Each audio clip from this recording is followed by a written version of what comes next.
በስመ አብ ወወልድ ወመንፈስ ቅዱስ አሐዱ አምላክ። በስመ አብ ወወልድ ወመንፈስ ቅዱስ አሐዱ አምላክ። በስመ አብ ወወልድ ወመንፈስ ቅዱስ አሐዱ አምላክ።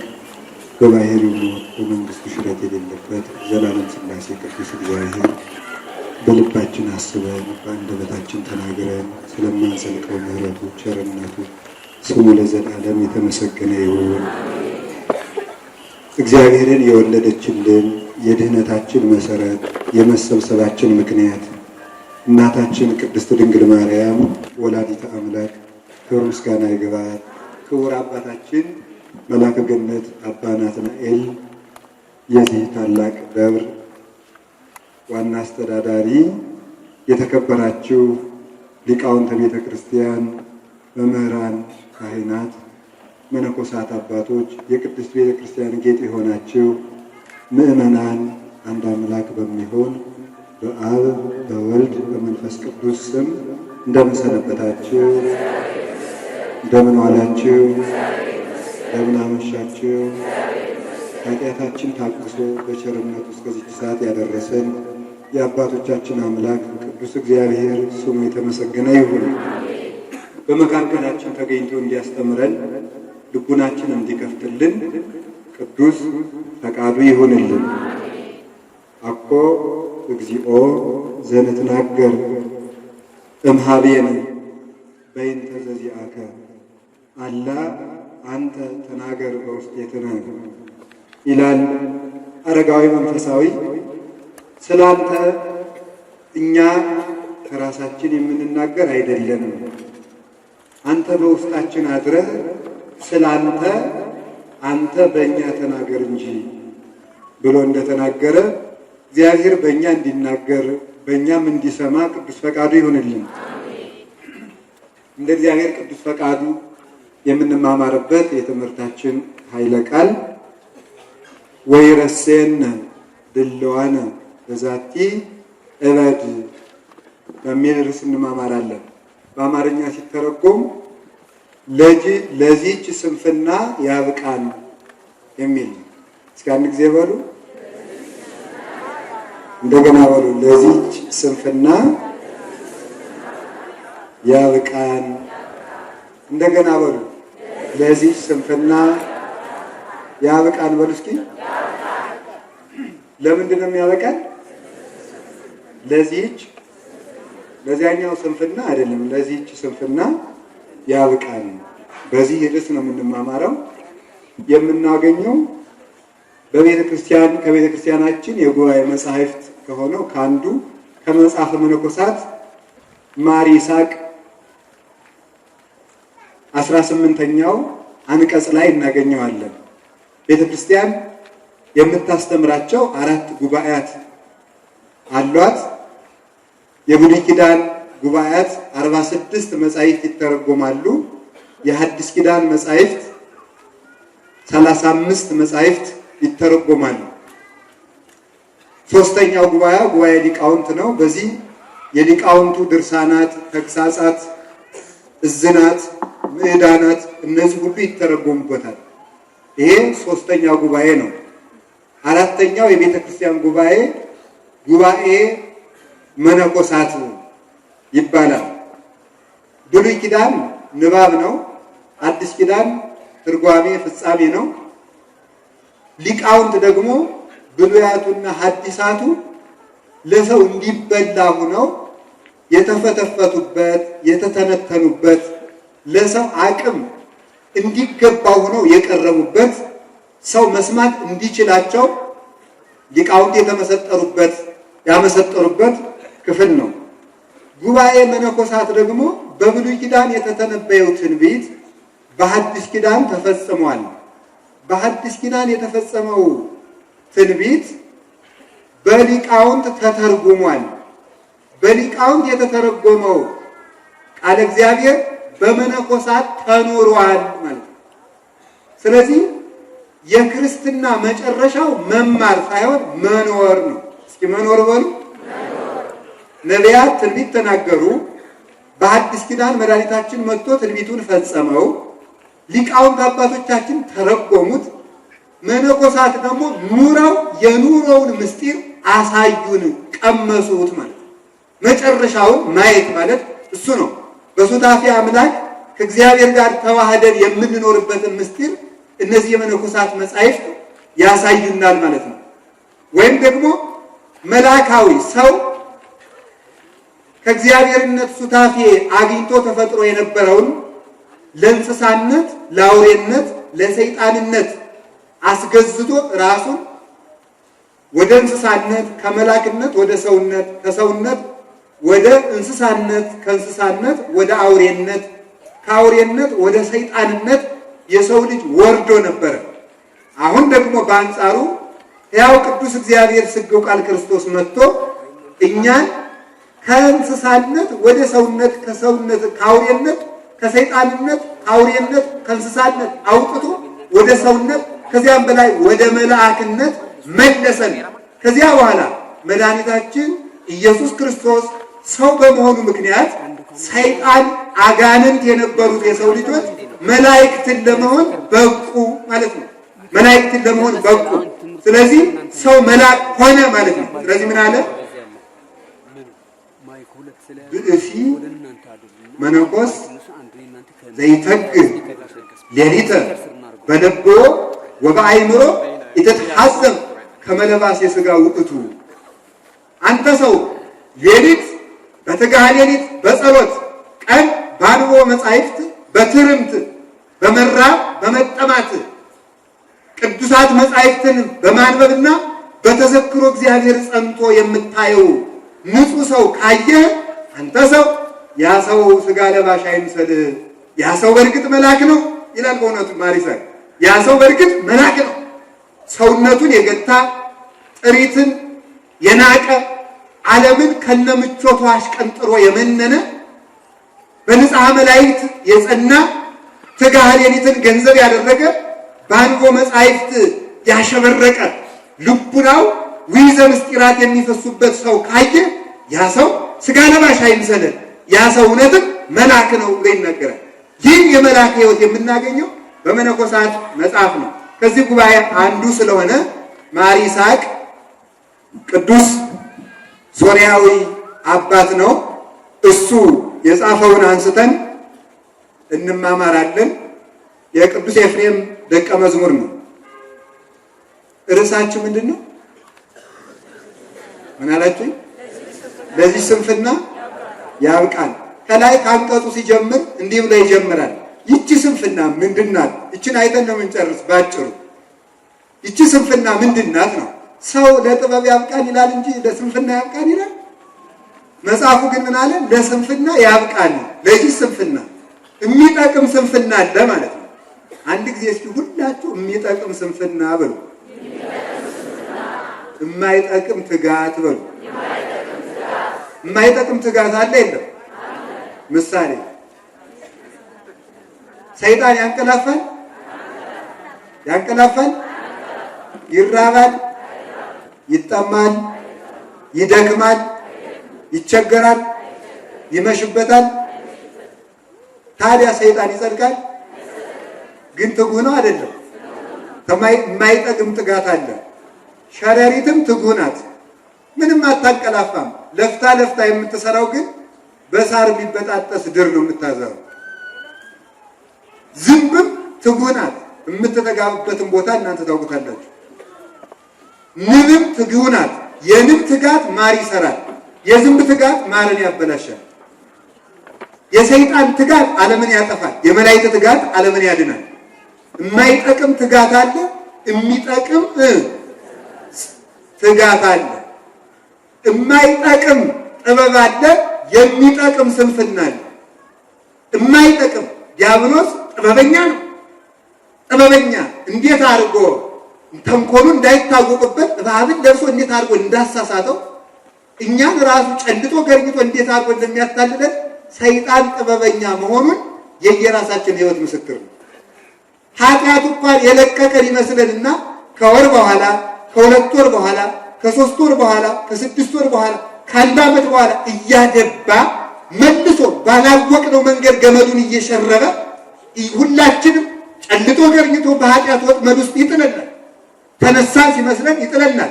አማረብን ስንል ያበላሸናል። አወቅን ስንል ያደነቁረናል። ንጹህ ነን ስንል ያረክሰናል። ከፋን ስንል ዝቅ ያደርገናል።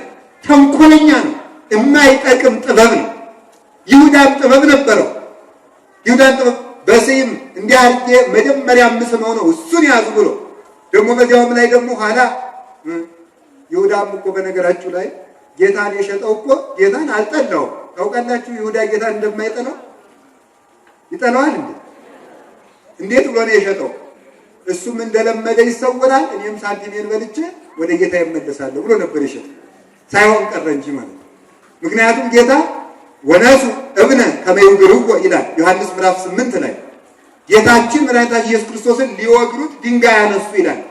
ሊወግሩት ግን ሲሉ ጊዜው ስላልደረሰ ተመልከቱ። ወተሃብኦሙ ወሐለፈ ማእከሊኦሙ ወተሃብኦሙ ይላል። እሱ በመካከላቸው ተሰውሯቸው አለፈ ጊዜያቸው ስላልደረሰ። ይሁዳ ይህንን ያውቁ ስለነበር ጌታም ጥበበኛ ነው፣ እንደለመደ በጥበቡ ተሰውሮ ያመልጣል። እኔም ሳንቲሜን በልቼ መልሼ መምሬ ጋር እጠጋለሁ ብሎ ሳይሳካ ቀረ። ንስሐ ገባበታለሁ እያሉ ኃጢአት የሚሰሩ ሰዎች ጥበባቸው የይሁዳ ጥበብ ነው። መጨረሻ ላይ እሱም ሳይበቃው ደግሞ ታንቄ ልሙትና ጌታ ነፍሳትን ሲያወጣ ያወጣኛል አለ። ዛፊቱ አላንቅም ብላ ቀስ አድርጋ ይልቁን ፈጠፈጠችው። ሳይሞት ቀረ። ጌታ ነፍሳትን ከሲኦል ካወጣ በኋላ መልሶ ገባበት።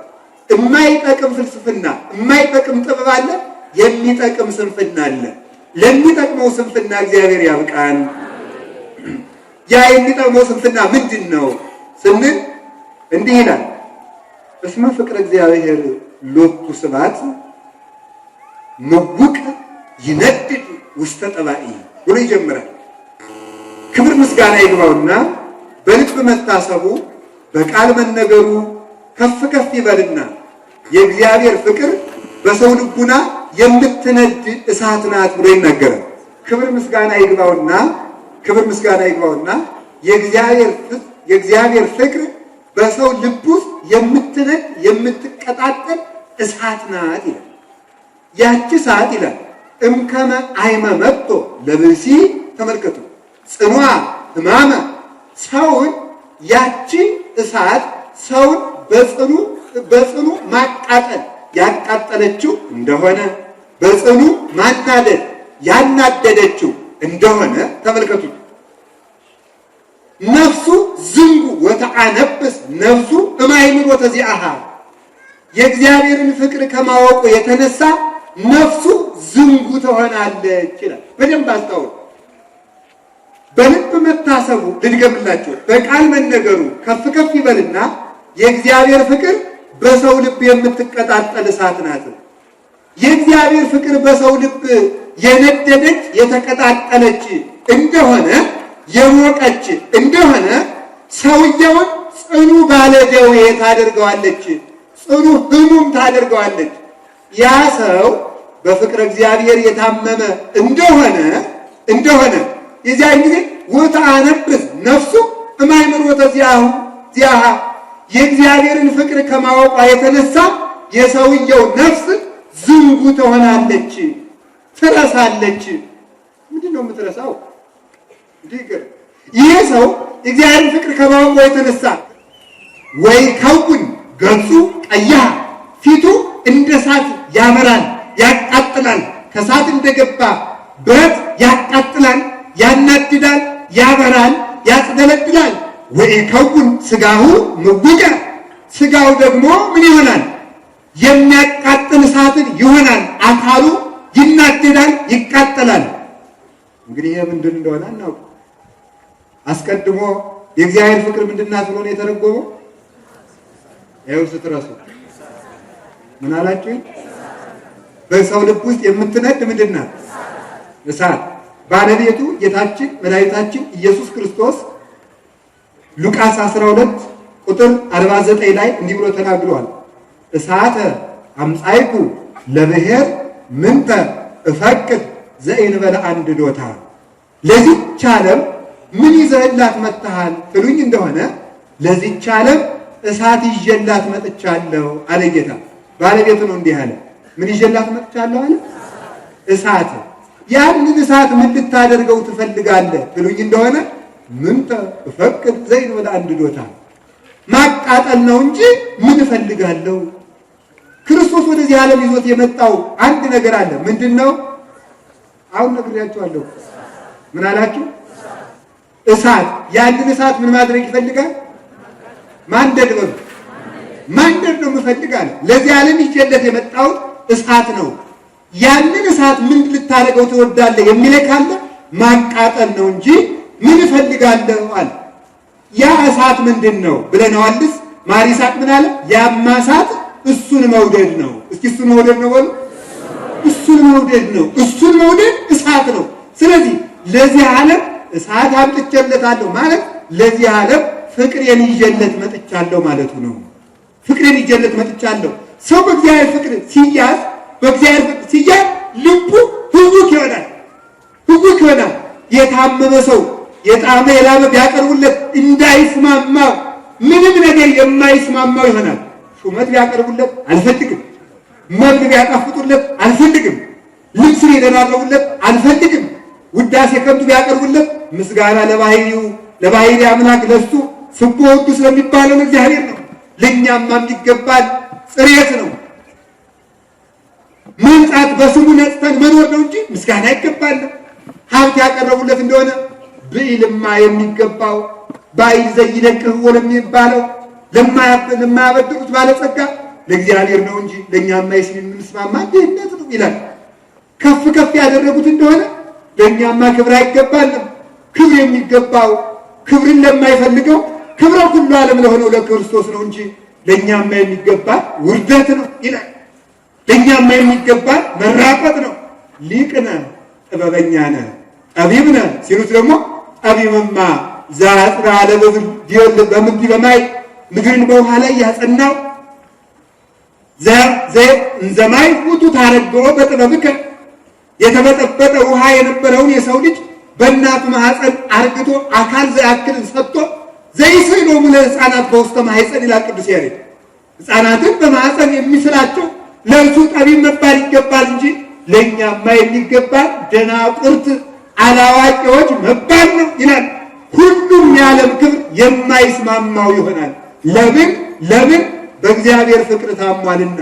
እስኪ በሉ በማን ፍቅር? በማን ፍቅር ታሟልና? በእግዚአብሔር ፍቅር የማይታመን ሰው ምንም አይስማማው። ዓለሙን በሙሉ ከመዕዳው እንደ ጥራጊ እንደ ምናምንቴ ውሾች እንደ ከመጸንጉነ መርህብ ዘይቀይድዎ አክልብት ውሾች እንደሚጠቀጥቁት ትቢያ እየቆጠረ መመነን ይጀምራል። የሰው ልጅ ለዓለም ዝንጉ ይሆናል። ዓለምን ከነክብሩ አይነ ምጉት በሃበ ዓለም ወዓለምኒ ምጉት በሃቤ በዓለሙ ዘንድ እኔ የሞትኩ ነኝ፣ ዓለሙም ለእኔ የሞተ ነው እንዳለ ቅዱስ ጳውሎስ። ይሄ ዝንጋኤ ይባላል። መንፈሳዊ ዝንጋኤ ከእግዚአብሔር እንጂ ዓለምን ረስቻታለሁ ከሷ የምጠብቀው አንዳች የለኝ። ቅዱስ ጳውሎስ እኮ ዓለሙ በእኔ ዘንድ የሞተ ነው። እንደው አንድ ጥያቄ ልጠይቃችሁ። የሞተ ዘመድ ቢኖራችሁ ቀና ብሎ ብር ያበድረኛል ትላላችሁ? ብንታመም ይጠይቀናል ትላላችሁ?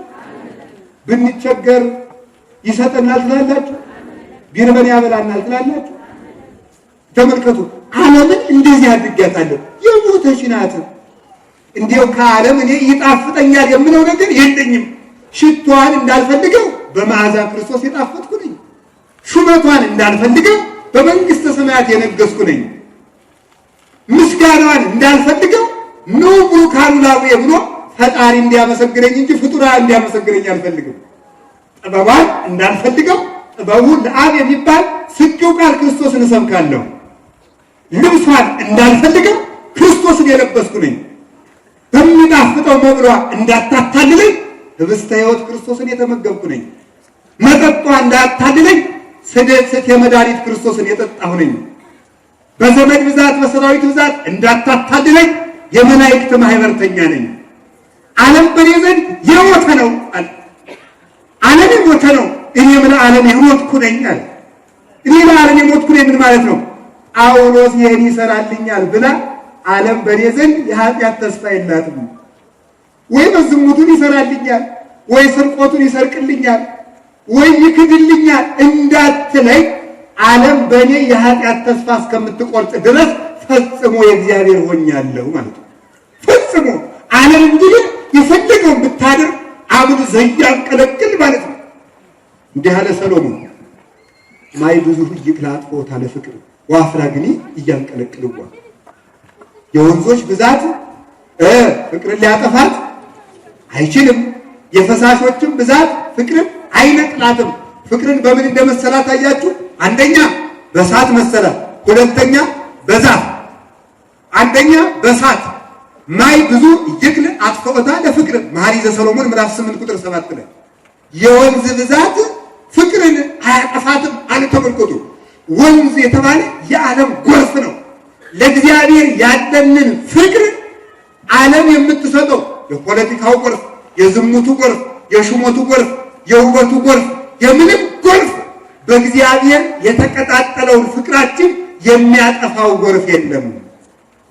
ወአፍላግኒ እያንቀለቅልዋ ያ የሚፈሰው ፈሳሽ ሁሉ እግዚአብሔር በልቡናችን የተከለውን የፍቅር ምሰሶ መንቀል የሚቻለው የለም። ሰይፍም አይነቅለው፣ ምንም አይነቅለው። ሰው እኮ እግዚአብሔር ሲወድ የእግዚአብሔር ቤተሰቦች የዓለምን ምቾቷን ብቻ ሳይሆን መከራዋንም ይዘነጋዋል። እንዲሁ ጽድቅ እኮ ነው ማምላክ እየመቱት እንደሆነ እንኳን አያውቅም። እያሰሩት እንደ እስራት አይቆጥረው። እስራቱን እንደ ጥቅም፣ ውርደቱን እንደ ክብር፣ መራቡን እንደ መብል፣ መጠማቱን እንደ መጠጥ፣ መራቆቱን እንደ መልበስ፣ መዋረዱን፣ መታሰሩን፣ መገፋቱን እንደ ነፃነት፣ ስደቱን እንደ ርስት፣ ድካሙን እንደ ኃይል፣ ጨለማውን እንደ ብርሃን መቁጠር ይጀምራል። ሰው በእግዚአብሔር ፍቅር ሲያዝ ምቾትን ብቻ ሳይሆን መከራንም ይዘነጋል። መከራውንም አቅልሎ ያየዋል። ምንም አይመስለው። ለምን? እስመ ተስፋ ያቀልሎ ለምንዳኔ። ተስፋ መከራን ያቀላል። እስኪ በሉ አንድ ጊዜ ተስፋን ምን ያቀላል? ምን አላችሁ? መከራን ያቀላል። መከራን የሚያቀለው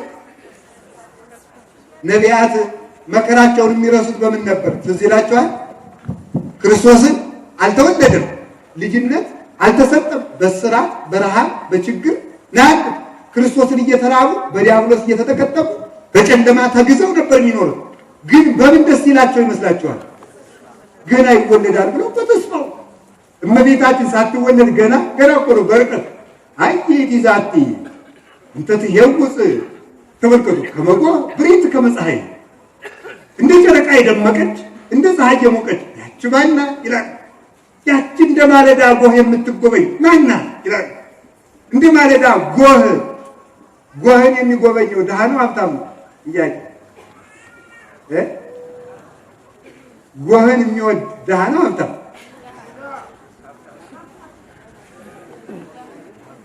ድሃ ነው ሀብታም ነው? ድሃ ነው። ሀብታም አይፈልግም እንዲህ ነገር ይፈልጋል። ሊበላም ቢሆን አይደለም እንዴ? ሀብታሙም ነግቶ ምን ቁርስ ነው የምበላ ይላል። ድሃው ደግሞ እንደው ጦሙን ሊያድርም ማለዳ ማገኝ ይመስለዋል። የታመመው ሰው ሊዞር ነው። ሊዞር ቢነጋ ይወዳል። የዲያ ጤነኛው የታመመው ደግሞ እንደው ሲነጋ የሚሻለው ስለሚመስለው ነጋ ይላል። ነጋ እንዴ ይላል። ገና በ3 ሰዓትም ቢሆን ገና በ4 ሰዓትም ቢሆን ነጋ እንዴ ይላል። ማለዳ የሚድን ስለሚመስለው እመቤታችንም ባለጸጎች መላእክት፣ ድሆች የሰው ልጆች ይፈልጓት ነበር። ቅዱሳን መላእክት ይፈልጓታል። ለምን? አምላካቸውን ታሳያቸዋለችና። ቅዱሳን ነቢያት ይፈልጓታል። ለምን? መርገማቸው በሷ ይወገዳልና። ስለዚህ ሁሉም ይፈልጓት ነበር። ስለዚህ አሻግረው አይተው በተስፋ አቅርበው ይሞቋት ነበር። ከርቀት የምታበራውን ምስራቅ በተስፋ ይሞቋት፣ በተስፋ ይመገቧት፣ ከጥላዋ ይጠጉ። አካሏን መዳሰስ ባይደርሱባት ከጥላዋ ይጠጉ ነበረ። ከትንቢቱ ጥላ ይጠጋሉ። የትንቢቷን ጥላ እየተጠጉ ይድኑ ነበር። ከመኮን ውስተ ጸወ ገዳም ከማሁ ወልድ ሆይ በማይከል አሃው አይተጽላሎቱ ፈተውኩ ወነበርኩ ወፍሬሁኒ ለጉሬ አይደል የሚለው መኃልየ ዘሰሎሞን ምዕራፍ 1 ላይ በበረሃ መካከል እንደሚያፈራ እንኮይ ልጅ ወንድሜ እንደዚያ ነው። በበረሃ መካከል አፍርቶ እንደሚገኝ እንኮይ ልጅ ወንድሜ እንደዚያ ነው። ከጥላውም እየጎመጀው እየሳሳው ተጠጋው፣ ፍሬውም ለጉሮሮ የጣፈጠኝ ይላል። ያቺ በበረሃ መካከል አፍርታ የተገኘች እንኮይ እሷ ናት። ጽጌ ሃይማኖት ዘጸገየት በማእከለ አስዋቅ እንዳለ ቅዱስ ያሬድ። በእሾህ መካከል አብባ የተገኘች ጽጌረዳ፣ በጫካ መካከል አፍርታ የተገኘች የሕይወት ዛፍ ድንግል ማርያም ናት ብሎ ይነገራል። ታይተ ጽላሎቱ ፈተውኩ ወነበርኩ፣ ከምልጃዋ ጥላም እየፈጠንኩ ተጠጋሁ። ወፍሬው ይጥዑም ለጉሬ፣ የማኅፀኗ ፍሬ ክርስቶስን ለጉሮሮዬ ጣፋጭ ነው። ሥጋውን እበላዋለሁ፣ ደሙን እጠጣዋለሁ፣ ጽና ነፍስን ይሰጠኛል፣ መድኃኒትን ያደርግልኛል፣ ሕይወቴ ትንሣኤ ነው ብላ ነፍሳችን አስቀድማ ሳትደርስበት በምኞት ዘመና የጠገበቻቸው ነበር። አላችሁ የላችሁ? ነቢያት በእንዲህ ያለው ተስፋ የእግዚአብሔር ቤተሰቦች ባልደረሰ ተስፋ ቀድመው ባልተፈጸመው ደስታ ቀድመው ሐዘናቸውን ይረሱ ከነበረ፣ በመጋዝ መሰንጠቅን ይወዱት ከነበረ፣ ከአናብስት ጉድጓድ መወርወርን ይወዱት ከነበረ፣ ወደሚነደው እሳት መጣልን ይወዱት ከነበረ፣ ሀገር ጥሎ መሰደዱን ይወዱት ከነበረ፣ ደርሶ ሥጋውን በልቶ ደሙን ጠጥቶ ክርስቶስን ለብሶ ክርስቶስን ተመግቦ እርቅ ተፈጽሞለት ካሳ ተደርጎለት መርገም ተሽሮለት የጥል ግድግዳ ፈርሶለት ሲኦል ተበርብራለት ዲያብሎስ ታስሮለት መንግሥተ ሰማያት ተከፍታለት እርቅ ተፈጽሞለትማ ሐዘኑን የማይረሳ ማን አለ? ሐዘናችን የምንረሳው በክርስቶስ ተስፋና ፍቅር ስለሆነ ክርስቶስን መውደድ ሐዘንን ያስረሳል። እስኪ በሉ አንድ ጊዜ ምን ያስረሳል? ምን ያስረሳል? ሐዘንን ያስረሳል። አላችሁ የላችሁ? እስኪ አንድ ሐሳብ ልንገራችሁ። ጌታችን መድኃኒታችን ኢየሱስ ክርስቶስ ለስም አጠራሩ ክብር ምስጋና ይግባውና እሱ እስረኞችን የሚፈታ ሲሆን በገመድ ሲታሰር፣ ቁስለኞችን የሚፈውስ ሲቆስል፣ ዓለምን ትንኝንም እንኳ ሳይዘነጋ የሚመግብ ውሃ ጠምቶት ውሃ ሲለምን፣ ደሙን ያጠጣ ሥጋውን ያጠገበ ከበለስ ፍሬ ሲራብ፣ ለዓለም ዓለማት ዓለም ሥላሴ ዘአልብክሙ ዓለም ለዓለም ሀገሩ የሆነው ክርስቶስ መጠለያ አጥቶ ለቆናጽል ግበቦሙ ወላይባ ፈጸማይኒ ምጽላልቦሙ ለወልደው ዓለም ያውሳ አልወጡ ሀባ ያሰምክርሶ። ለቀበሮቹም ጉድጓድ አላቸው፣ ለወፎችም ጎጆ አላቸው። ለሰው ልጅ ለክርስቶስ ግን ራሱን የሚያስጠጋበት የለውም እስኪባል ድረስ ጠጋ አግባ በዋሻ እየተንከራተተ ኑሮ እሱ ተቸንክሮ የሕይወት ባለቤት ሙቶ አላችሁ የላችሁ? አላችሁ የላችሁ? ይህንን ሁሉ ሲያደርግ ሲራቆት እንዲያው በእውነት ጠላትም ተከብሮ ይፈራል። በነገራችሁ ላይ ድሮ አባቶቻችን የዛሬ ነው ያድርገውና አባቶቻችን ሙግት ሲሄዱ በመሬት ተጣልተው ሙግት ሲሄዱ ገበሬዎቹ ከመንገድ ስንቅ እየተካፈሉ ሄዳሉ። የሚጣሉት ፍርድ ቤት ሲደርሱ ነው። ፍርድ ቤት ሲደርሱ ይጣላሉ። ፍርድ ቤቱ ቀጠሮ ሰጥቷቸው ሲሄዱ ደግሞ እንዴት ነው መሳፈር ያለ ይባባላሉ። ደግሞ ግንብሮች ናቸው፣ የተካሰሱ ናቸው። የሚጣሉት ያችን እውነቷን ለመለየት ብቻ ነው እንጂ ሊታመሙ ይጠይቃሉ። አስታመው ተቸግረው ስንቅ አካፍለው።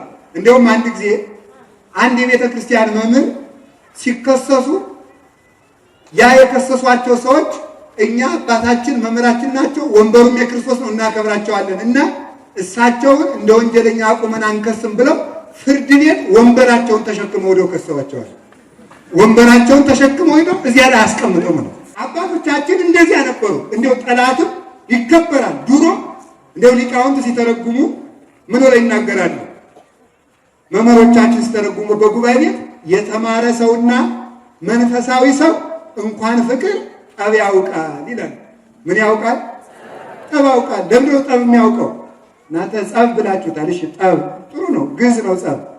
ጠብን ያውቃል፣ ጸብን ያውቃል ሰው ሲጣላ የተማረና መንፈሳዊ ሰው። ለምን? ያኛው ሰው ቢጣላው እግዚአብሔር እንደሚፈርድበት ስለሚያውቅ ተጣልቻለሁ ብሎ ምስጢሩን አያባክንም። ይሄን ተመልከቱ። እግዚአብሔርን ይፈራልና ሰው ደካማ እንደሆነ ያውቃልና ማለት ነው። ጠላት እንኳን ይከበራል። አይሁድ ግን ካደረሱበት መከራ ሁሉ ንቀታቸው ያስደንቃል። በአምላክ ላይ ዓለምን በደሙ ያነጻውን አምላክ ምራቅ መጥፋት ፈጽሞ ካደረሱበት መከራ ሁሉ በጣም ጭንቁ ምራቅ መጥፋታቸው።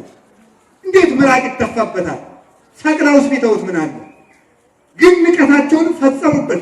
የመጨረሻውን የውርደት ስራም አደረጉ። የሚደንቀኝ ግን በሱ ላይ የደረሰው አድን ብሎ ነው። የሚደንቀኝት ምን የሚለው ነው? ወመነና ለኀፍረት በእንተ ፍሥሓሁ ዘጽሩሎቱ፣ በፊቱ ተዘጋጅቶለት ስላለው ደስታ ሲል ኀፍረትን ናቃት። እስኪ በሉ ኀፍረትን ምን አላት? ናቃት። ኀፍረትን ናቃት ማለት መራቆትን ራቁትን መዋል። የኔ አምላክ ነኝ ምድርን በስነ ጽጌያት ሰማያትን በከዋክብት የማስጌጥ እኔ ራቁቴን አልሰቀልም ሳይል ሳያፍር በመራቆቱ አላፈረበትም። ኃያሉ በመድከሙ አላፈረበትም። ሙሉ በመወሰኑ አላፈረበትም። ባለጸጋው በድህነት በድሃ ሥጋ በመገለጡ አላፈረበትም። መላእክት የሚያመሰግኑት በመሰደቡ አላፈረበትም። አይላፋ እሳት ይወንስ ቅድሜሁ አይላፋ አይላፋት ይትለአክቡ ይላል ነቢዩ ዳንኤል። በፊቱ የእሳት ጎርፍ ይንቆረቆራል። በፊቱ የእሳት ጎርፍ ይንቆረቆራል። አይላፍ ምን ፊት እልፍ የሆኑ ከቁጥር በላይ የሆኑ መላእክት ይላላኩታል። እንደ ሻሽ በፊቱ ይነጠፋሉ፣ እንደ ግንድ ይረበረባሉ፣ ከግርማ መንግስቱ የተነሳ ይርዕዳሉ ብሎ ተነግሮለት እንኳን ሲሰድቡት ተገልበብ ለነ ሙሴ እንኳን እሱ የእሱ ባሪያ የሆነው ሙሴ እንኳን ከግንባሩ ላይ ካለው ብርሃን የተነሳ ሙሴ ፊትህን ሸፍንልን ተብሎ ሳለ እሱም ግን ግርማ መንግስት እያለው ግርማ እንደሌለው መንግስት እንደሌለው ፊትህን ተሽፊቱን ሸፍነው ማኑ ዘፋከ ማነው ፊትህን የመታ ተናገር ሲሉት በዚያ እንኳን አላፈረበትም። ለምን? ሰውን መውደዱ ኀፍረትን እንዲንቅ አድርጎታልና። እስኪ በሉ ሰውን መውደዱ ምን እንዲንቅ አድርጎታል? ኀፍረትን እንዲንቅ አድርጎታል። በእንተ ፍሥሓሁ ዘጽሩሎቱ ዕብራውያን ላይ ነው ቅዱስ ጳውሎስ በፊቱ ስላለው ደስታ ኀፍረትን ናቀ። በፊቱ ያለው ደስታ ምንድነው? የሰው መዳን። እስኪ በሉ እሱ ሲራብ የማን መጥገብ ይታየዋል? በሉ እንጂ እሱ ሲሰደድ የማን ርስት ማግኘት ይታየዋል? በሉ እሱ ሲጠማ የማን መርካት ይታየዋል? እሱ ሲራቆት የማን መልበስ ይታየዋል? እሱ ሲታመም የማን መፈወስ ይታየዋል? እሱ ሲሞት የማን ትንሣኤ ይታየዋል? የሰው ደስታ የሰው መዳን ኀፍረትን እንዲንቅ አደረገው። አሁንም ገልብጥና ወደኛ እንዳምጣው ልክ እንደዚሁ በእግዚአብሔር ፍቅር በክርስቶስ ፍቅር ልቡ የናደድ አረጋዊ መንፈሳዊ ጌታዬ ኢየሱስ ክርስቶስ የትኛውን ልናገር ይላል። ወደ በቤተልሔም ተወልደህ በጨርቅ መጠቅለልክን አንስቼ ላድንቅን? ወደ ግብፅ መሰደድልክን አይቼ ላድንቅን? ወይስ ቀላያትን በፍኝ የምትሰፍር ሲሆን በባህር መካከል መቆምክን አይቼ ላድንቅን? 5 እንጀራ አበርክተህ የመገብከው አንተ መራብክን አይቼ ላድንቅን? ጽና ሰማያት ወምድር የሰጠኸው ለምድር ጽና ሰማያት ወምድር የሰጠህ አንተ እርጥብ መስቀል ተሸክመህ እየወዛህ ያንን አይቼ ላድንቅን? ወይስ ወዴት የትኛውን አንስቼ የትኛውን እተዋለሁ ይላል። በዚህ መደነቅ፣ በዚህ አንክሮ፣ በዚህ ፍቅር የታሰረ ሰው የዓለምን የኃጢአት ማሰሪያ ቆርጦ ለመጣል ይቻላል። ብዙ ጊዜ በዓለም የምንኖረው የብዙዎቻችን ጥያቄ ምንድን ነው? መለወጥ እፈልጋለሁ ግን መለወጥ አልችልም ነው። ምንድን መለወጥ የምንችለው ብቸኛው መንገድ የእግዚአብሔር ፍቅር በልቡናችን ሲሳል ነው። እስኪ በሉ የእግዚአብሔር ፍቅር በሉ። በየት ሲሳል ብቻ ነው? በልቡናችን ሲሳል። እግዚአብሔርን መውደድ ዓለምን ለመናቅ ብቸኛው ጉልበት ነው። ዓለምን ለመናቅ እሱኛን መውደዱ ተመልከቱ። እሱኛን መውደዱ ፍቅር አምላክን ወደ ተገዥ ባህሪ ሲያመጣው ፍቅር ደግሞ ተገዥን ወደ ገዥነት ለወጠው ማለት ነው። ተገዥን ወደ ገዥነት አሳደገው። ገዥ ሊገዛ ለሰው ሥጋ ለሰው ጠባይ ካሳ ሊከስ ሲመጣ ይገዛ የነበረው ገዥ ለመሆን በቃ ማለት። ፍቅር እንዲህ ነው። እስቲ ፍቅር እንዲህ ነው በሉ እንጂ። አንድ ጥያቄ ልጠይቃችሁ። ክርስቶስ እኛን መውደዱ እንዲሆነ እስኪ እንዲሆነ በሉ። ቅዱስ ያሬድ እንዲህ አለ። ይእዜኒ ምትለዋለ ሰላም እስመ ተወልደ ክርስቶስ በሀገረ ዳዊት ቃሉ ለአብ ቀዳሜ በኩሩ ወጥበቡ ለአብ መጽሐኔን ከመይክስት ብርሃነ። እንግዲህ ወዲያ ሰላምን እንከተላት፣ ግፍን እንተው፣ ኃጢአትን እንተው። ኃጢአት ይብቃል። እንግዲህ ሰላምንና ፍቅርን እንከተል። ለምን ትሉኝ እንደሆነ አለ እስመ ተወልደ ክርስቶስ በሀገረ ዳዊት መወለድ የማይስማማው አምላክ በሥጋ ሰብ ተወልዷልና በጨርቅ ተጠቅልሏልና እኛን ከሰማይ መንግስቱ ይወልደን ዘንድ ባሪያዚያነ የእኛን ሥጋ ለብሶ ተወልዷልና ኧረ እንግዲህ ሰላምን እንከተላል። ሰላምን እንከተል። እንግዲህ ማይቃን እንጂ ጥል እኮ ፈረሰ፣ ፍቅር እኮ ተመሰረተ፣ የጥሉ ግድግዳ ተደርምሷል።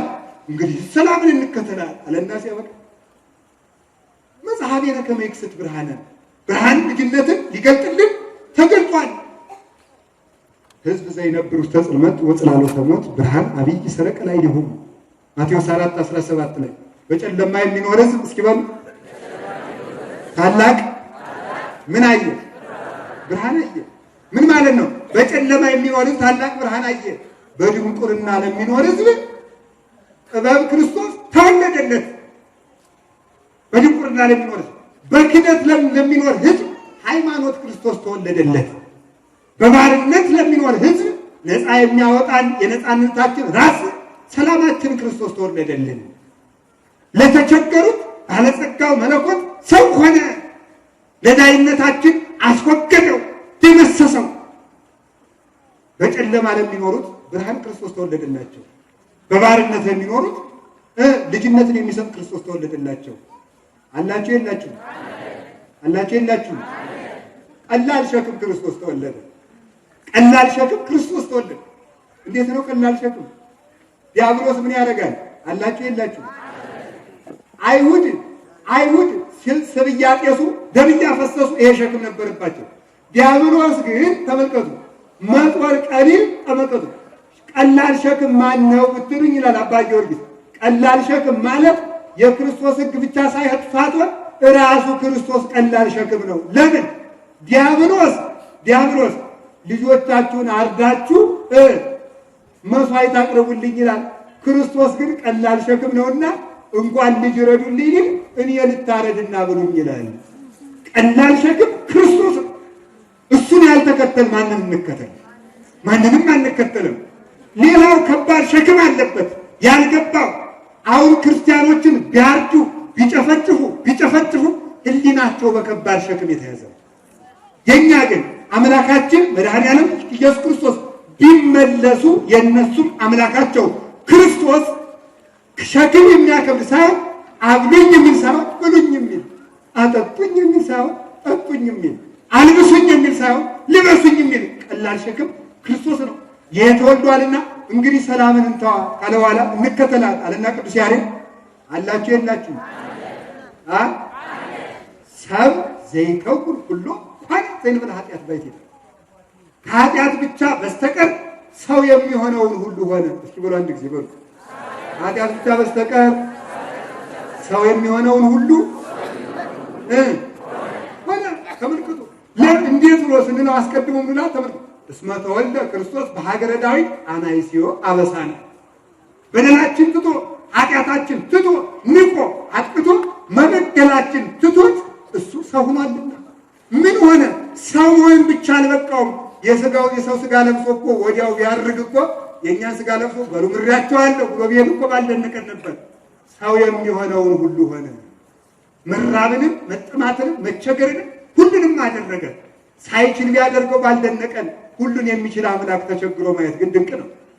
ደግሞ ለዚያም ባለጸግነቱ ሳይለወጥ ወደ ድህነት ሳያንስ ባለጸግነቱ እንዳለ በሪና አብ እንዳለ በስሉጥ ስልጣኑ እንዳለ በኃይለ መንግስቱ በጽና መለኮቱ እንዳለ ይሄን ሁሉ ሆነ። ይሄን ሁሉ ያደረገው ምንድነው? ፍቅር ይሄን ሁሉ ያደረገው። እስኪ በሉ እንደገና በሉ ፍቅሬ ሁሉ እያየ እናንተን ክርስቶስን መውደዳችሁ ምን አደረጋችሁ? በሉ እንጂ ክርስቶስ እኛን መውደዱ እንዲህ አደረገው። እኛ ክርስቶስን መውደዳችን ምን አደረገ? ወዳም እንዴ ሰካራም፣ ሌቦች፣ ዘፋኞች በቃ እኛ እንደው አንዳንድ ጊዜ የእግዚአብሔር ቤተሰቦች እኔ መናፍቃን ድንቅ የሚያደርጉ መናፍቃን የሚለው ስም ራሱ ሰለቸን። ዛሬ ቢመለሱ ጥሩ ነበር። ድንቅ የሚያደርገው በክርስቶስ ስም መትጋት ነው መስነፍ ነው የሚቻለው። አቤት ተመልከቱ። ጌታ ምን አለኛል? ይወደናል አይወደንም? ወዶልንሳ ወተንድን በሉ እንጂ ደግሞ እነሱን ደናውን ክርስቶስን ተወዱታላችሁ? አዎ። ምን አደረጋችሁለት? እሱ ስለ ጾመልን እንበላለን። እንዳይደርስ ክርስቶስ እኛን ወዶን ሞተ፣ እኛ እሱን ወደን እንብላ አይደል? እንግዲህ ፍቅር ማለት እንደዚህ ነው። አይጅልነትም አምላክ አይጅልነት። ልብ ማጣት ከዚህ በላይ አይምሮ ማጣት አለ። የፍቅር ብድራት እኮ አለብን። የፍቅር ብድራት አለን። አስተካክለን ባንከፍል እንኳን ቢያንስ ፍቅራችንን እንገልጣለን። ተራብክን ጌታዬ እኔ ራበኝ መራብስ ለእኔ ለትቢያው ብለን ተርበን መራቡን ለእኛ ሲል የመራቡን ፍቅር እንገልጠዋለን። ፍቅሩን የምናሳይበት ምልክታችን ነው። ክርስቶስ እኛን መውደዱ የደረሰበትን ችግር ሁሉ እንዲንቅ እንዳደረገው ክርስቲያን ክርስቶስን መውደዱ መከራን እንዲንቅ ያደርገዋል። እስኪ መከራን እንዲንቅ በሉ። አቤት። ስለዚህ ሰው ዝንጉ ይሆናል። ክርስቶስን ሲወድ ምን ይሆናል? ዝንጉ በሉ እንጂ ምንድን ነው የሚዘነጋ? ዓለምን። ሌላስ በሉ ኃጢአት። ሌላስ አንድ የረሳችሁታል። ሌላ የምንዘነጋው ምንድን ነው? አንድ ነገር አለ። ክርስቶስን ስም መከራን። እስቲ መከራን በሉ እንጂ መከራው እንዳይታወቀን የምናወቅ ደርቆ በምንድን ነው? በጽና ክርስቶስ በፍቅረ ክርስቶስ ስንነድ ምንም የማይታወቀን እንሆናለን። አሁን ለምሳሌ ቅዱስ ቂርቆስን ስናስታውቅ በሁለት ብረት የጋመ ብረት ነው። እሳት ውስጥ በገባ ቀይ እስኪሆን ድረስ በቀላ ብረት በሁለት አፍንጫው ቀዳዳ፣ በሁለት አይኖቹ፣ ሁለት ደግሞ በሁለት ጆሮዎቹ፣ አንድ ባንደበቱ። ይህንን ሲሉበት ምን እንደሚታውቃላችሁ? ቃል ለጉሮሮ የጣፋጭ ነው። ጀምሱ ልክ የጋመ እሳትን የሚያቃጥል ብረትን ያስረሳ ፍቅረ ክርስቶስ ነው። እስኪ ፍቅረ ክርስቶስ በሉ። አሁን ደግሞ ያ ፍቅር ብቻ ስላለን እንኳንስ ሰይፍን እንታገስ ባለትዳሩ ሚስቱን መታገስ ያቃተው፣ ሴቱ ባሉን መታገስ ያቃተው እንዲሁ ዝም ብለን እንደ ህፃናት የሚጣሉበትን የምታዩት እንዲሁ እጹብ ድንቅ እኮ ነው። እጹብ ድንቅ ነው። እናቱ የወርቅ ቀለበት ሰጥታው በእናቱ ወርቅ ቀለበት የሚጫወት ህፃን ሰው አገዳ ሲያኝክ ካየ ወርቁን ጥሎ አገዳ ካልሰጣችሁ ጋር ያለቅሳል። የእኛ ነገር እንደዚህ ያለ በተሰጠን ወርቅ ሳንደሰት ባጣነው ሳር እያዘንን እንኖራለን። የተሰጠን ወርቅ እኮ ብዙ ነው። ልጅነታችን ወርቅ፣ ወንጌላችን ወርቅ፣ ሃይማኖታችን ወርቅ፣ ክህነታችን ወርቅ፣ መስዋዕታችን ወርቅ፣ ድንግል ማርያም እናታችን ወርቅ፣ ቤተክርስቲያናችን ወርቅ፣ ራሱ ክርስቶስ ወርቅ። ኧረ ወርቃችን ብዙ ነው ብናውቅበት። አባ ብታውቅባት ገረገራም ዋልድባ ናት አልሆነ። ሰምታችኋል። ስለማይገባችሁ እንቶ ከቃሉ ጋር ናችሁ። እግዚአብሔር ከሁላችን ጋር ይሁን። ርዕሳችሁ ምንድን ነው? ለዚህ ስንፍና ያብቃን። ያቺ ስንፍና ምንድን ናት? የእግዚአብሔር ፍቅር ናት። እስቲ የእግዚአብሔር ፍቅር በሉ። የእግዚአብሔር ፍቅር ናት። ስለዚህ ምን አለ? እስመ አብዳኒሁ ለዚህ ዓለም ሐረየ እግዚአብሔር የዚህን ዓለም ሞኝ ነገር መረጠ። እስኪ በሉ እግዚአብሔር የዚህን ዓለም ሞኝ ነገር መረጠ። አዲያ ይሄ ምን ይላል? ለዚህ ስንፍና ያብቃን አምላክ። እስቲ ያብቃን በሉ። እና እጅሮች ምን ይላሉ? አምላክ ዝቅ ይላል እንዴ? አምላክ ይወለዳል እንዴ? አምላክ ይደግማል ይላል። ዓለም እንደ ሞኝነት የሚቆጥረው ክርስቶስ ጥበብ አድርጎ አድኖበታል። ዓለም እንደ ሞኝነት ይቆጥረዋል። ክርስትና ለብዙ ሰው ያልተገለጠለት የእግዚአብሔር ጥበብ ለሰው ሞኝነት ስለሆነ ነው። የዓለም ጥበብ በእግዚአብሔር ዘንድ ሞኝነት ነው። የሰው ሞኝነት በእግዚአብሔር ዘንድ ሰው ሞኝ ያለው በእግዚአብሔር ዘንድ ጥበብ ነው። ሰው ጥበብ ነው ያለው በእግዚአብሔር ዘንድ ሞኝነት ነው። ምንጊዜም በዚህ ምክንያት ዓለም ጀርባ ጀርባውን ትሄዳለች፣ ከክርስቶስ ጋር ሳትገናኝ ትሄዳለች። እንዲህ ከመሆን ይሰውረን እግዚአብሔር። በስንፍናው ዲያብሎስ አዳምን ባጠፋበት ስንፍና እንዲያው በእውነት ዲያብሎስን ደግሞ መናቅ ይገባል። እንዲህ አድርጎ እንጂ ደግሞ ለዲያብሎስ ሌላ ጥበብ ሊፈጥርለት ነው ክርስቶስ። ዲያብሎስን ክርስቶስ ያሸነፈው ራሱ በመጣበት ጥበብ ነው።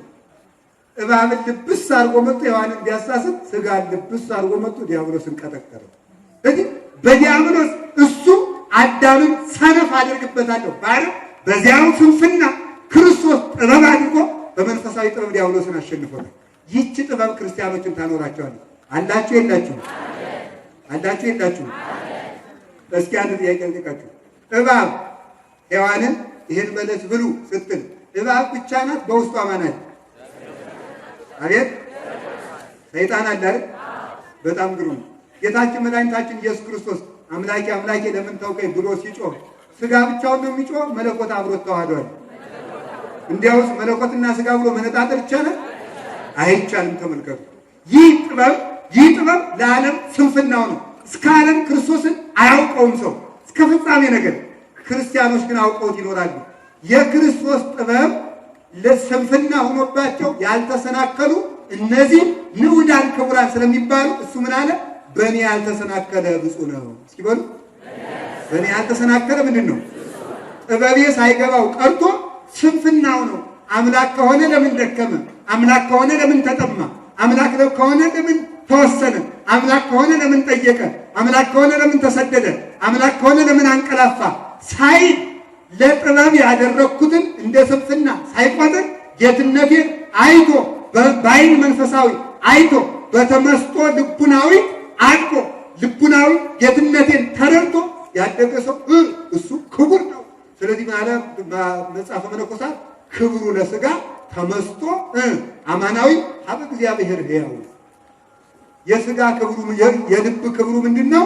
ወደ እግዚአብሔር መመሰጥ ነው። እስኪ በሉ የልብ ክብሩ በሉ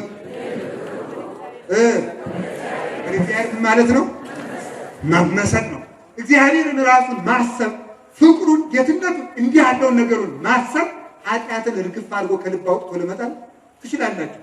ሲጋራ የሚያጨስ ይኖራል፣ ጫት የሚቅም ይኖራል፣ የሚሰክር ይኖራል፣ ዝሙት የሚያስቸግረው ተደጋጋሚ መውጣት እየፈለገ መውጣት ያቃተው ሰው ይኖራል። መውጣት የሚችለው እንዲህ አድርጎ ክርስቶስን በማሰብ የክርስቶስ ፍቅር በልቡናው ስር ሲሰድለት ኃጢአት ንቅል እያለ ይወጣል። ይትመላ እምህሊናዬ በተግሳጽከ ቡሩክ እጠተደዌ ዘበቆለ ሶካለ ደራሲ ምን ማለት ነው? ተመልከቱ። ጌታዬ ኢየሱስ ክርስቶስ በአንተ የፍቅር ተግሳጽ በልቡናዬ የበቀለው የኃጢአት እሾህ ይነቀልልኝ። መልካ ኢየሱስ ነው። እስኪ በሉ ጌታ ኢየሱስ ክርስቶስ ወይ በሉ ጌታዬ ኢየሱስ ክርስቶስ ወይ በአንተ የፍቅር ተግሳጽ በልቡናዬ የበቀለው የኃጢአት እሾህ ይነቀልልኝ በሉ።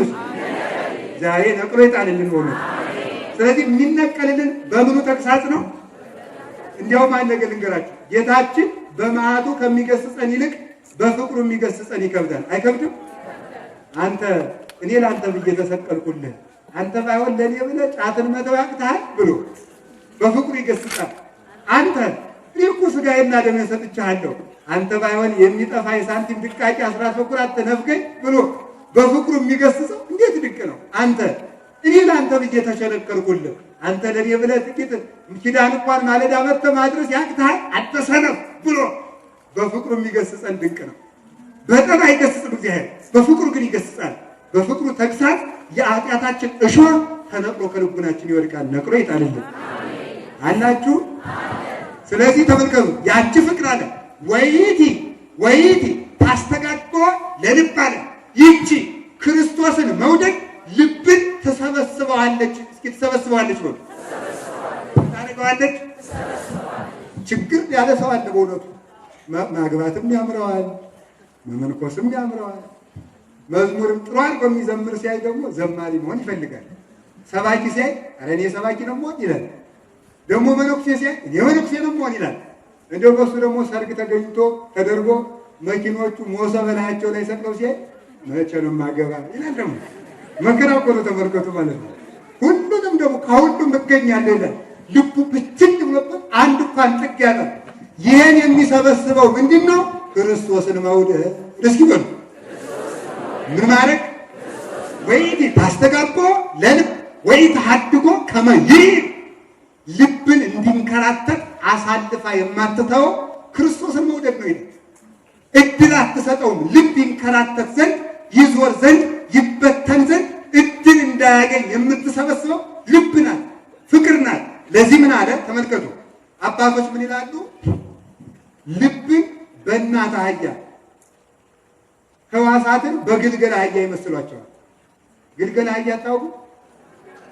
አታውቁ? እናት አህያ ሳታውቁ? በጣም ጥሩ ነው ካወቃችሁ። እኔ ግን የምታውቋት አይመስለኝም። ልብን ምንድን ነው ያለው? እናት አህያ፣ ሕዋሳትን ግልገል አህያ። ስለዚህ ግልገሉ እንዳይሰበር ከፈለግ እናቲቱን ከሜዳ ላይ ነው ማሰር ይላል። እንዴት አድርጎ? አህያይቱን እናቲቱን ወስደህ ከገደሉ ጫፍ ካሰርካት ግልገሉ እጫወታለሁ ሲል የት ይገባል? ገደል ይገባል። እናቲቱ ከሜዳው ከመሃል ሜዳ ላይ ካለች ግልገሉ ዙሮ ዙሮ ዙሮ ዙሮ የጠባትን ጡት ሲጨርስ የት ይመጣል? ከእናቱ ይገኛል። ልብ በፍቅረ እግዚአብሔር ከታሰረ ዓይን ያታመነዝር፣ እጅ ቢያገኝ አይሰርቅ፣ እግር ቢራመድ ወደ ክፉ አይሮጥም። ሕዋሳትህን የምትሰበስበው ልብህን ስትሰበስብ ነው። አንዳንድ ጊዜ ከኃጢአት ጋር ታግለን ማሸነፍ የሚያቅተን ለምንድን ነው? ኃጢአቱን ከልብ ከመታገል ይልቅ ከእጃችን መታገርም ስለምፈልግ ነው። አንዳንድ ጊዜ አንዳንድ ሰው ሞኝ ነው። ሰማላችሁ? ይሄ እንግዲህ በኃጢአት እየተሸነፍኩ ያለው በሞባይል ፊልም እያየሁ ስለሆነ ይሄና ሞባይሉን በድንጋይ ቀጥሎ ይጥለዋል። አንድ ስብከት ይሰማል። ጅልነት ይባላል። ጅልነት መጀመር ያለበት ከግልገሉ ነው ከእናቲቱ ነው? በሉ እንጂ ከእናቲቱ ነው የሚጀመር፣ ከልብ ነው የሚጀመረው። መጀመሪያ ልብህን በቃለ እግዚአብሔር አቅራው። ዝም ብለህ ስማ። ኃጢአቱን እንዳያስከው ቢሆን ስማ፣ አዳም ከዚያ በኋላ የተጠረገ የጠራ ከዚያ በኋላ ተመልከቱ። ቃሉ ራሱ ቃለ እግዚአብሔር ይመትር ነደ እሳት፣ ቃለ እግዚአብሔር ያለቀልቆ ለገዳም፣ ቃለ እግዚአብሔር በረሃውን ያናውጠዋል ይላል። ተራራውን ይንደዋል፣ ጎጻጉጹን ይጠርገዋል፣ ጎርበጥባጣውን ይደለድለዋል፣ ጎደሉን ይሞላዋል፣ ያስተካክለዋል፣ እሾሁን ያቃጥለዋል። ተጠርጎ ንጹሕ ልብ መሆን መያዝ ይጀምራል። ማድረግ የሚቻለው ኃጢአቴን አሸንፌ ክርስቲያን ሆናለሁ አትበሉ። ኃጢአቱን እንደያዛችሁት የክርስቶስን ፍቅር ጀምሩ።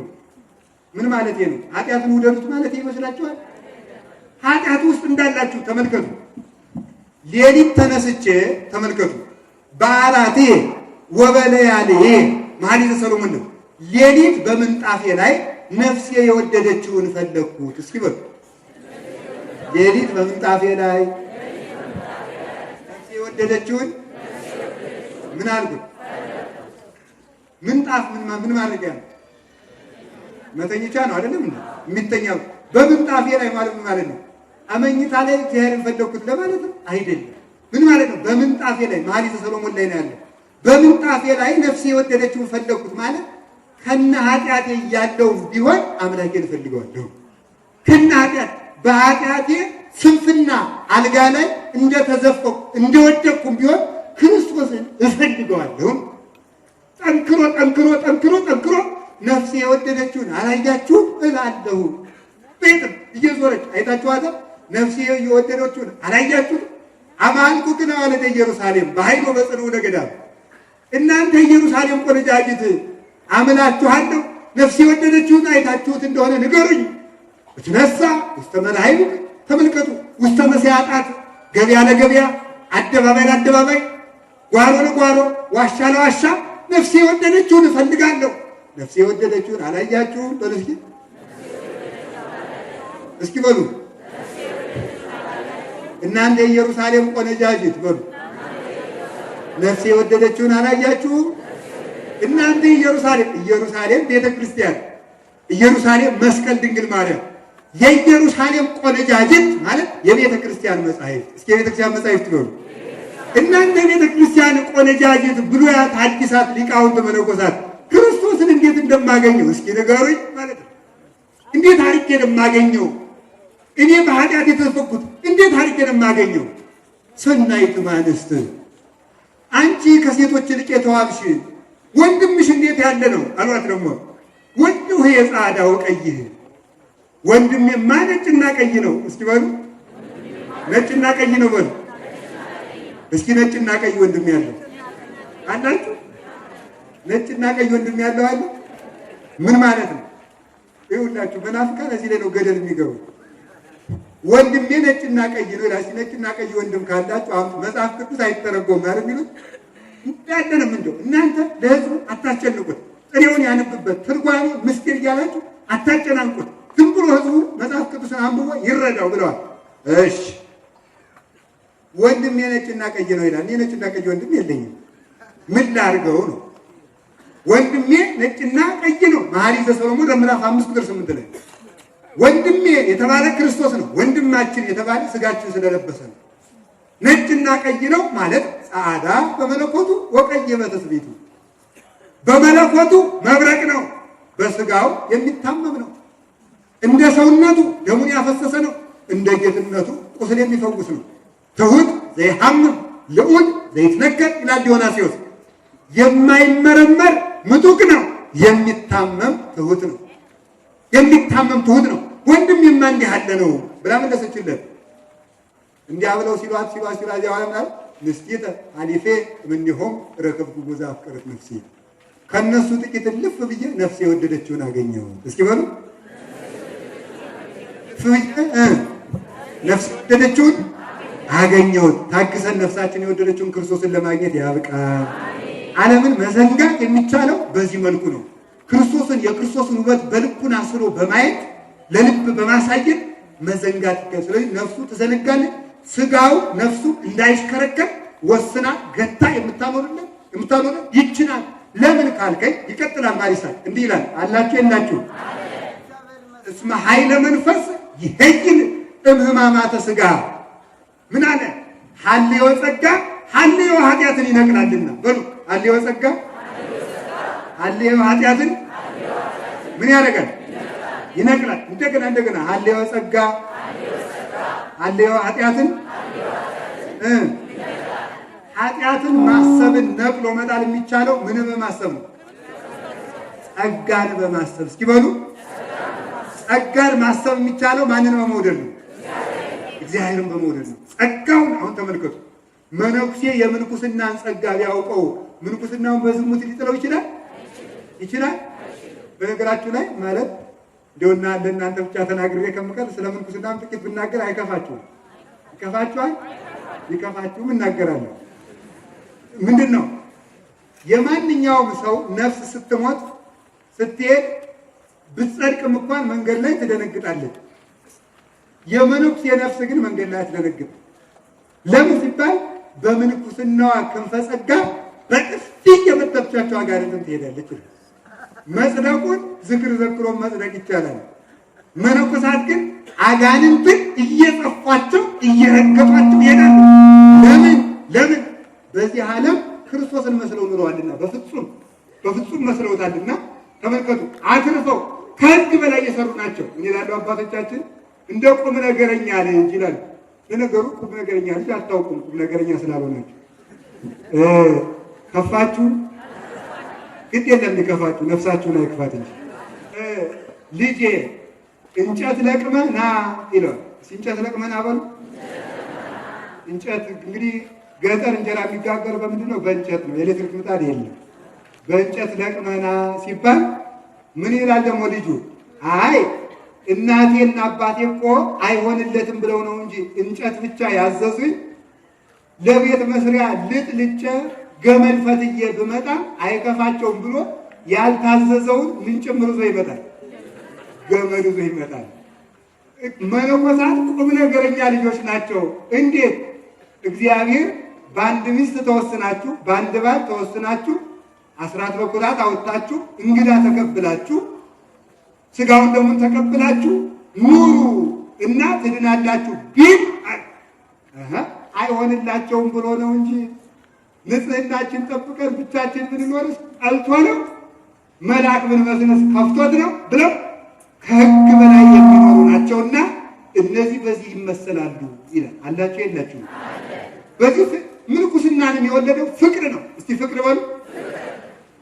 ምንኩስናሰ ጥበበ ሕግ መሲሐዊት ይእቲ። ትዳርን የወለደው ፍቅር ነው። ምንኩስናሰ ጥበበ ሕግ መሲሐዊት ይእቲ። በአማርኛ ልተርጉምላችሁ። ምንኩስናሰ ጥበበ ሕግ መሲሐዊት ይእቲ። ምንኩስና ምንድን ነው ትለኝ እንደሆነ ምንኩስና ማለት የመሲሁ የክርስቶስ ጥበብ ወንጌል የወለደቻት የወንጌል ልጅ ናት። የወንጌል ልጅ ናት ማለት የማን ልጅ ናት?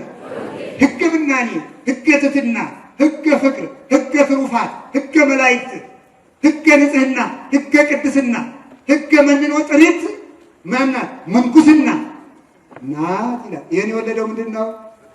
ኧረ በሉ ምናላችሁ? ስለዚህ ሀሌወ ጸጋ፣ እስኪ ሀሌወ ጸጋ በሉ። ሀሌወ ኃጢአትን ይነቅላል። እሱ ብቻ አይደለም፣ ባለትዳሮች ባልየው በክርስቶስ መመሰሉ ነው።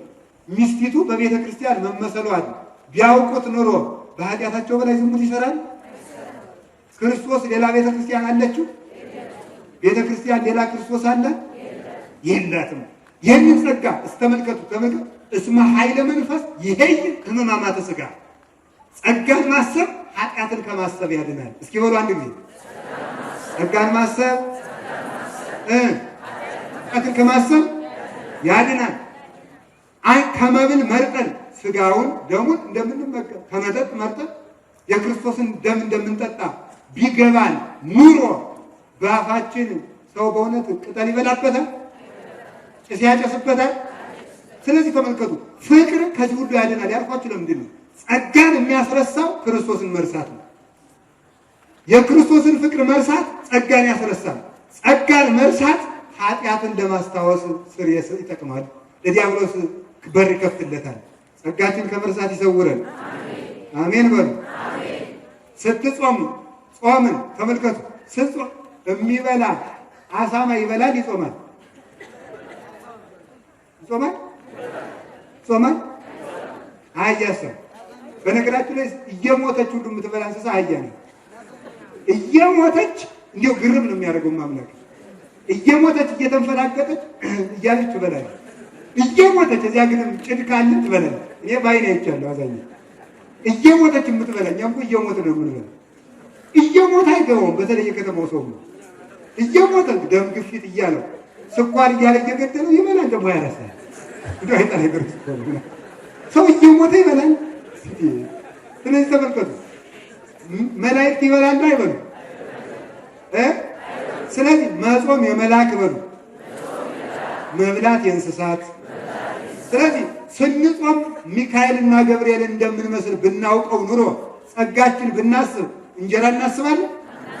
ይሁንላችሁ፣ ጸጋን ማሰብ ኃጢአትን ከማሰብ ያድናል። ይጠብቀን መድኃኒዓለም። እንጨርሰው። ከዚያ ምን አለ? ክርስቶስን የሚወድባት ፍቅር በልቡናው ተስላበታለችና አለ ፊቱ ይነዳል ይቃጠላል። ቅዱስ ጎርጎርዮስ ቅዳሴ ሲቀድስ ከመቅደሱ ላይ ከመሰዊያው ላይ ከመንበሩ ላይ ሀበነ ንበር በዘዚአከ መንፈስ ቅዱስ ወፈውሰነ በዝንቱ ቅርስ ፎራ ብሎ ሲል ጌታችን መድኃኒታችን ኢየሱስ ክርስቶስ በሕፃንና በበግ አምሳል መጥቶ ከመንበሩ ላይ ይታያል። ያን ጊዜ ሲፈትተው የካህኑ ጣት በመለኮት ደም ተታሎ ያየዋል።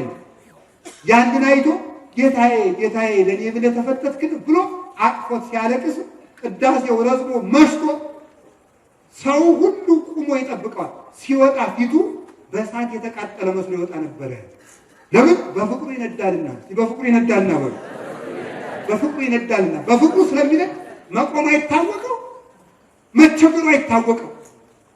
አባታችን ኢትዮጵያዊ ጻድቅ አባ በጸሎተ ሚካኤል ቅዳሴ ሲቀድሱ ጊንጥ መታ ነደፈቻቸው።